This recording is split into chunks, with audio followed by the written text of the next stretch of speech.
kahit sabi mo natin totoo, kumbaga, be very careful. Don't offend your girl. Don't offend your wife. I mean, minsan alam, may mga kwentuhan na para, kwentuhan lang na Yeah, yan, no? round table Random, at saka discussion. random. Yan, no? Nangangalapit sa akin pag minsan yan. Okay, no? Alam naman si Tony Gonzalez, for us, she's very wholesome. At saka, medyo conservative yung Yes. batang yan. Alam, kilala natin. Si Alex naman, medyo, Vulgar. bulgaran yan. Eto, ngayon, for Paul Soriano, the husband, to say na ang laging nag-yayaya na mag-sex, sex, ay si Tony. So that put Tony on a hot seat, of course, no? Kumbaga, asawa niya ang nagsasalita. Kumbaga, alam mo natin that's normal. That's a normal thing sa mga couples, sa mag-aasawa, regardless kung whatever image you have na piniportray in public, because that doesn't define you naman eh. Pero in that particular case, yung halimbawa, kung sino man ang mahilig mga labet, di ba?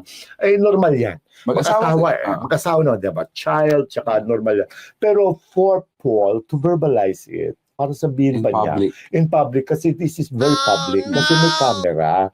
Kumbaga, nilagay mo naman si Tony sa alanganin, na nakita mo si Tony, medyo napikon, pero hindi lang siya makapagwala. Yung sinabi niya, parang nag-enjoy ka ng usapan kasi bastos. Yung gano'n. Di ba, kumbaga, alam mo si Alex, merong sagot dyan.